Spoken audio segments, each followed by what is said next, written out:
દાદા ભગવાનના અસીમ જય જયકાર હો. દાદા ભગવાનના અસીમ જય જયકાર હો. દાદા ભગવાનના અસીમ જય જયકાર હો. દાદા ભગવાનના અસીમ જય જયકાર હો. દાદા ભગવાનના અસીમ જય જયકાર હો. દાદા ભગવાનના અસીમ જય જયકાર હો. દાદા ભગવાનના અસીમ જય જયકાર હો. દાદા ભગવાનના અસીમ જય જયકાર હો. દાદા ભગવાનના અસીમ જય જયકાર. અને ફૂટે એનોય વાંધો નથી દાદા કે, પણ તમે એને જાણના રહ્યા તો ખાલી થઈ ગઈ. બસ આપણે કરવાનું શું છે, હું શુદ્ધાત્મા અને આ ફૂટે છે એને જાણના રહો. તમે છોન ફૂટે ગમે તેટલી મોટી મોહની ગ્રંથિ હોય, લોભની ગ્રંથિ હોય, અને એના પછી બધા ઉપાય છે આ ગ્રંથિ તોડવાના. કોઈક વધારે પૈસા આપતું હોય, આ છોકરો વધારે વાપરતો હોય ને, ત્યારે આપણે કહેવાનું બહુ સરસ તું વાપરી ના તો શું થાય? બોલવા દે આપણને એવું. પેલી લોભની ગ્રંથિ તૂટી, આ લઈને તો આવ્યો છે, પણ શું કરવાનું? તમે કોઈક જગ્યાએ ફ્રેન્ડ જોડે ગયો, બહુ વાપર્યા પૈસાની મજા કરી, તમને લોકો સમજણ જ નથી પડતી. આટલા બધા પૈસા આટલું આવું કર્યું હોત તો બધું મજા આવે. એ પેલી ગ્રંથિ તમને આ બધું બૂમો પડાવે છે. મોંઘું મોંઘું લઈ આવ્યા, શું જરૂર હતી? શું જરૂર હતી? હું તો વાપરવાની જ નથી. લઈને આવ્યા હોય તો વાપરે નહીં. પેલા અલા ભાઈ કોણ વાપરશે તારે? આવી ગયો હોય તો પેલી ગ્રંથિ શું કરે? વાપરે નહીં પાછું. બોલો, અને ક્લેશ કરે પાછું. હવે પોતે ઓળખે કે મારી લોભની ગ્રંથિ છે અને એના તોડવાનો આ સંજોગ આવ્યો છે. હવે તો આપણે કહો ને બહુ જ સરસ લાગે. બીજું લઈ આવજે. આ જો આ પેલું ગ્રંથિ શું બોલે કે બીજું લઈ આવશે તો? નહીં, બીજું લઈ આવજે એમ. ના, એવું નહીં બોલવાનું. પછી આપણે તો આજે એ લઈને આવ્યો છે. હવે એને તમે કકડાટ ના કરો. આ તમારી લોભની ગ્રંથિથી તમને આ દેખાય. એ પૂછે તમને કે હું કેવું લાવું, કેટલાનું લાવું, તો આપણે કહેવાનું કે ભાઈ મને આવું ગમે, એમ આટલું હોય તો સારું, એવું કહો તમે. પછી શું આવે છે? હવે એ વખતે ગ્રંથિ બૂમા બૂમ કરે.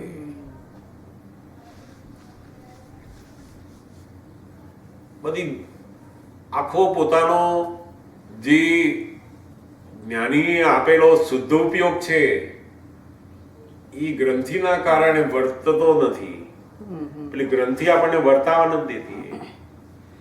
જેમ જેમ ગ્રંથિઓ ઓછી થાય ને પછી એનો ઉપયોગ વર્ત્યા જ કરે. દાદા કે તમે ધંધો કરો, ખાઓ પીવો પહેરો બધું કરો, પણ ગ્રંથિ એવી ના હોય કે જે અંધારું કરી દે. અંદર આપણને અંધારું કરી દે છે બધું. ગ્રંથિ કામ કરી જાય છે, પછી થોડી વાર એનો માર પડે ને પછી પાછા આવી જાય. ફાઇલ બૂમા બૂમ કરે, હવે આપણે ફાઇલ 1 જોડે સંભાળ નિકાલ કેવી રીતે કરવું? ફાઇલ બૂમા બૂમ કરે સમજાવવાની ને આ 2 નંબર એમને આવી છે કે હિસાબથી આવેલી છે. આપણી જે ફાઇલ બની વાત એટલે બંને સમજાવવાની ને.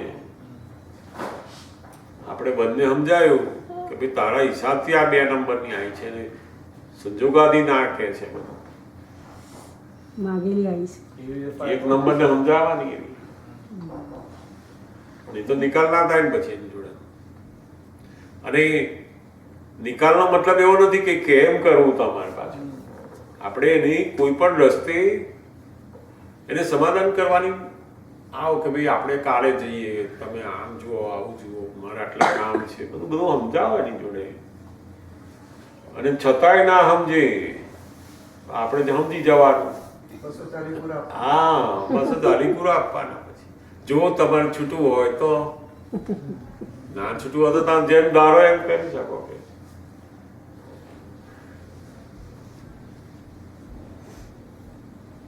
કે પદ યાદ આવી જાય. પોતે કંકુતી છાપે કંકોત્રી. કંકોત્રી છે આપણે. અને આ તો જેમ જેમ તમે અનુભવ કરશો ને કે આપણે અંદર સંભાવે નિકાલમાં આવ્યા છે ને બરાબર સામે પરિવર્તન થવા મળશે. તમે જોજો ઘણી બધી જગ્યાએ તમને અનુભવ થશે પછી કે તમે ડિસાઇડ અંદર કરો છો ને જેવું એવું સામાન્ય અંદર એની મેળે પરિવર્તન થાય છે. એનો આગ્રહ નરમ થતો જાય. તમે એના શુદ્ધાત્મા જુઓ, નક્કી કરો કે મારે એને દુઃખ થાય નહીં એવું અને સંભાવે નિકાલમાં આવું છું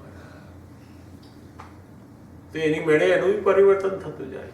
બહુ ચીકણા હિસાબ હોય તો જ પછી બધું બનતું હોય ને તે વાંધો નહીં. આપણે તો એ પૂરા થાય છે ને એટલા હિસાબો ત્યાં. જેમ જેમ બધા હિસાબ એની જોડે ચોખ્ખા થતા જશે પછી કશું નહીં આવે. આપણી બિલીફ શું છે કે એ કહે છે મારે કરવાનું છે, મારું એને સમજણ પડતી નથી, મારે કેટલા કામ પડ્યા છે. ખરેખર એ કહેતા નથી, તમારું વ્યવસ્થિત એના નિમિત્તે બોલાવડાવે છે. મૂળ આપણું વ્યવસ્થિત, પણ નિમિત્ત એ છે કે તમને આવું બોલાવડાવે છે અને પછી તમારે આવું કરવાનું આવે છે. અને એટલે તમારા જ વ્યવસ્થિતનું ફળ આવી છે. આ એટલે સંભાવથી નિકાલ કરો. અંદર બગાડો નહીં, બધું આવે નિકાલ કરો. આ નિકાલનું બહુ જબરદસ્ત અંદર એવી આજ્ઞા છે કે આપણને આ બધા જ બંધનોમાંથી હવે મુક્ત કરવા માટેની એક ચાવી મૂકી છે. નહીં તો આ લોકો ત્યાગ કરી કરીને થાકી જાય તો એ નિકાલ થાય નહીં. બહારથી ગમે તેટલું છોડે છે પણ મુક્ત થતા નથી, કારણ કે નિકાલ વસ્તુ એમને નથી ખબર. જ્યારે જ્ઞાનીઓને આ વસ્તુ અંદરની ખબર પડી ગઈ કે મુક્ત થવાનો રસ્તો એક જ છે, નિકાલ કરવાથી. છોડી દેવાથી મુક્ત થવાતું નથી. એ તો કેટલાય અવતાર આપણે છોડી દીધું, એમાં જ બધા સામે આવ્યા પાછા, કારણ કે છોડીને આવ્યા છે એટલે પછી સામે બાકી રાખ્યા હિસાબો એટલે આવ્યા છે. હવે જ્યાં સુધી એની ચુકવણી થાય નહીં, નિકાલ થતા નથી, ત્યાં સુધી બાકી રહે. અને મન પણ બધા સ્પંદનો ચાલુ રાખશે, એને રહેશે ને આપણને રહેશે. આપણે ના કરીએ ને મન ચાલ્યા કરે, એમનું મન ચાલ્યા કરે. આપણે ડિસાઈડ કરવાનું બસ શું બન્યું એમાં ઊંડું નહીં, પહેલા ડિસાઈડ તો કરો. આપણે નક્કી શું રાખીએ છીએ કે હું મારે આ કરવાનું છે, એ નક્કી છે. આપણે એવું નક્કી નથી કે સંભાવે નિકાલ કરવું છે. આપણે નક્કી છે કે ના હું આજે જવાનો નથી, એ નક્કી છે. હું આ કામ કરવાનું નથી, હું આ કશું નહીં કરવું. આપણું નક્કી પણ આપણું જુદું છે. અને એટલે જ સામેવાળા જોડે એનો આગ્રહ પકડાય છે પછી, કારણ કે તમે શું નક્કી કર્યું, હું મારા સિવાયનું કોઈ કામ કરવાનું નથી, કઈ આવવાનું નથી, મને ભાવ નહીં. તમે ડિસાઈડ કરો છો એ તમારી પોતાની જે ગાંઠ છે, પ્રકૃતિ છે, એનું આધીન નક્કી કર્યું એટલે પેલાને એવું જ રહે. એટલે દાદા કે તમે પહેલા અંદર ફાઇલ ભેગી થાય પહેલું નક્કી કરી દો મારે સંભાળ નિકાલ કરો, પછી એની મેળે બદલાશે, એનું હોવું બદલાશે.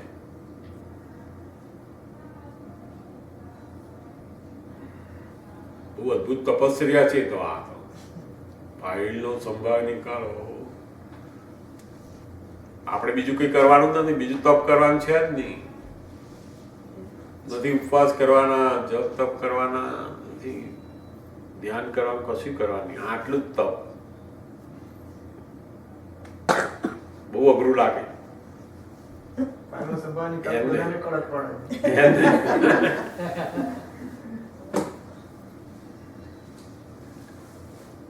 આપણું નક્કી પણ થયું ને પછી સરળ થવા માંડશે. હિસાબો આપણા એવા હિસાબો ભારે હિસાબો થતું જશે. નક્કી પણ રાખ્યું કે બધું સરસ થતું જાય. એવું ખરું કે ફાઇલ 1 જોડે સંભાળ નિકાલ થયો તો બધી ફાઇલો જોડે સંભાળ નિકાલ કરી ના, ફાઇલ 1 જોડે તો બધે થઈ ગયું. ના એવું કશું નહીં. ફાઇલ નંબર 1 જોડે એ કહેવા શું માંગે છે કે 1 નંબર સમજદાર થઈ તો 12 થઈ જાય ને પછી. હા.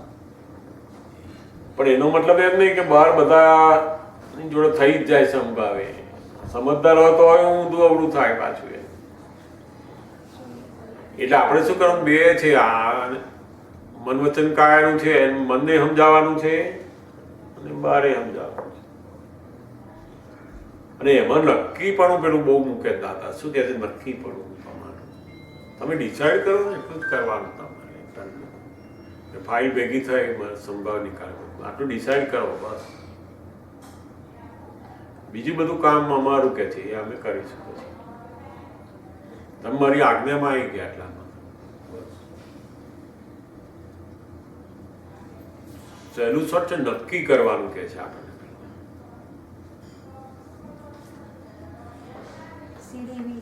વ્યવહાર રાશિમાં જેવો છે વ્યવહાર રાશિમાં એને બહુ દુઃખ હોય છે એવું કે છે right? પદ તો કયું? આપણે એટલે વ્યવહાર દશા છે right? તો આપણે anesthesia આપી છે એમાં 20 સીડીમાં નથી. આપણે ક્યાં દુઃખ પડે છે? સીડી 20. એ તો ભાન જ જતું રહે તો ભીષણ રાત્રિ. ભાન જ જતું રહે ને તો આપણને દુઃખ નહીં પડતું. ના, એ દુઃખની પરાકાષ્ઠામાં જતો રહ્યો. બિયોન્ડ ઓફ દુઃખ. બહુ દુઃખની અંદર પરાકાષ્ઠા આવે ને ભાન જ જતું, જાગ્રત જ જતું. એ તો ભયંકર દુઃખ કહેવાય, અજાગૃતિ. પણ આપણે એ તો તમને anesthesia આપે ત્યારે પણ અજાગૃતિ શું છે? હા, એટલે એ દુઃખ એટલું બધું આવે છે, એટલું બધું દુઃખ આવે છે કે આપણું પોતાનું ભાન ભૂલી જઈએ છીએ. દુઃખ જ્યારે વધી જાય ને ત્યારે પોતાનું ભાન ખલાસ થઈ જાય. દુઃખ ખબર પડવી એ તો જાગ્રત દશા કહેવાય.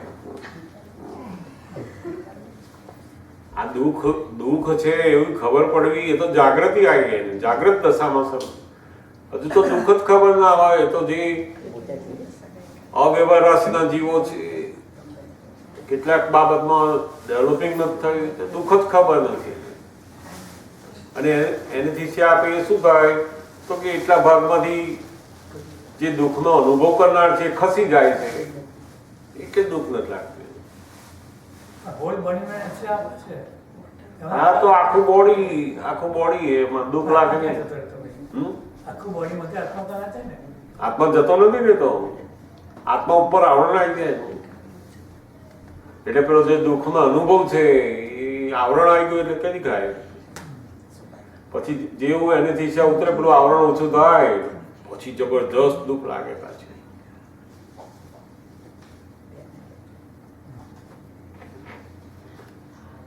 અંધારામાં દુઃખ શું અને સુખ શું? અજવાળું થાય ત્યારે ખબર કે આ દુઃખ કહેવાય, સુખ કહેવાય. દુઃખ સુખની બિલીફ ક્યારે શરૂ થાય? અજવાળું થયા પછી. પેલા તો અજવાળું જ નથી અંદર. નર્યું અંધારું ઘોર એટલે એમાં તો દુઃખ જ ને સુખ ખબર જ નથી.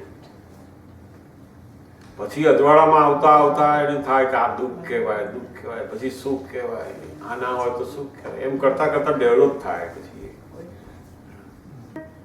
જય સચ્ચિદાનંદ. જય સચ્ચિદાનંદ. જય સચ્ચિદાનંદ. જય સચ્ચિદાનંદ. જય સચ્ચિદાનંદ. જય સચ્ચિદાનંદ. જય સચ્ચિદાનંદ. ભીષણ રાત્રિને ઘોર અંધારે. ભીષણ રાત્રિને ઘોર અંધારે. આતમ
શાંતિ પ્રવસે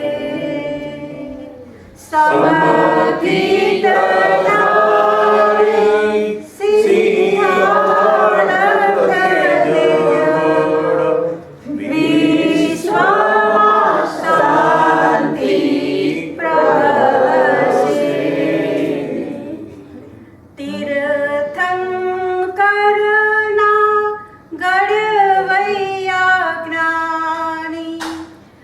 પરથમ કારણ વરત્યારે આશ્ચર્ય જીવતા જ ગાણા આશ્ચર્ય જીવતા જ ગાણા તરતા મૂક્યા તપોબળ ને યોગબળ કલ્યાણી પતક સિદ્ધાર્થ રે અમર છે ક્રિયાવંત વિજ્ઞાણા રે અમર છે ક્રિયાવંત વિજ્ઞાણા કલ્પિત પ્રભુમાં રાજતા જગતને આત્માના મૂળના સમજાણા રે ખુદીરામ ખુદમાં ખોવાયા ખુદીરામ ખુદમાં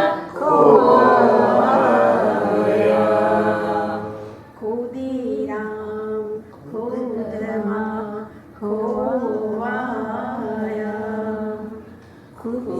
ખુદીરામ ખુદમાં ખોવાયા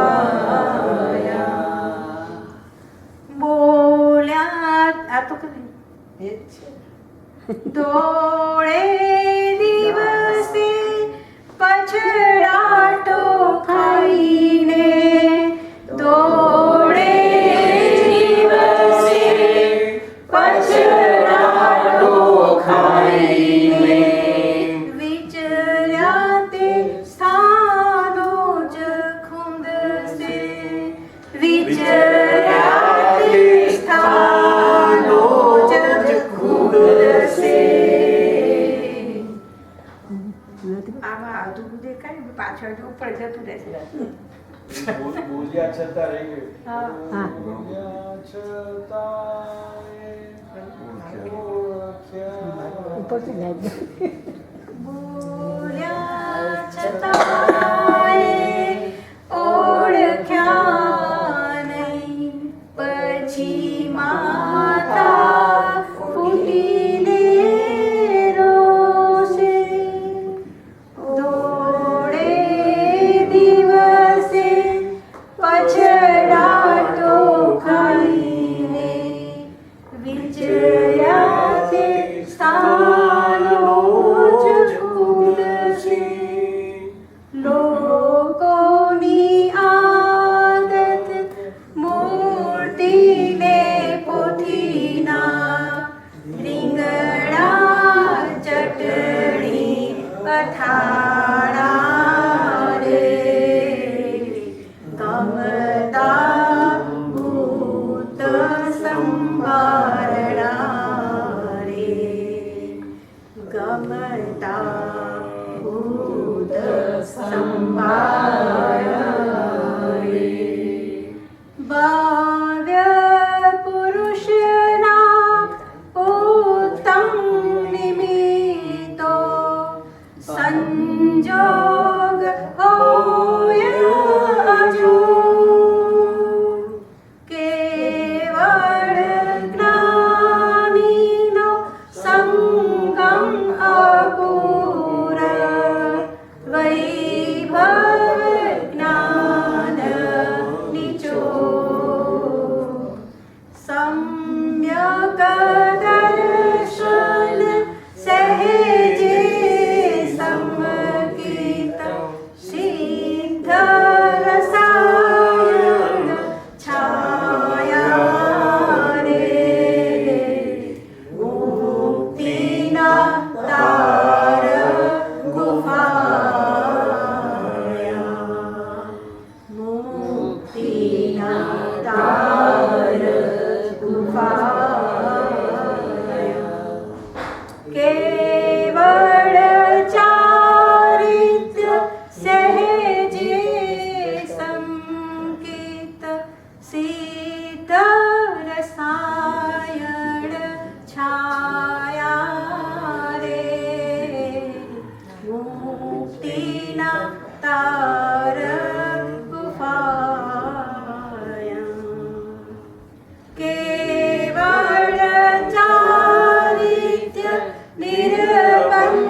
સચ્ચિદાનંદ. અદ્ભુત પતો છો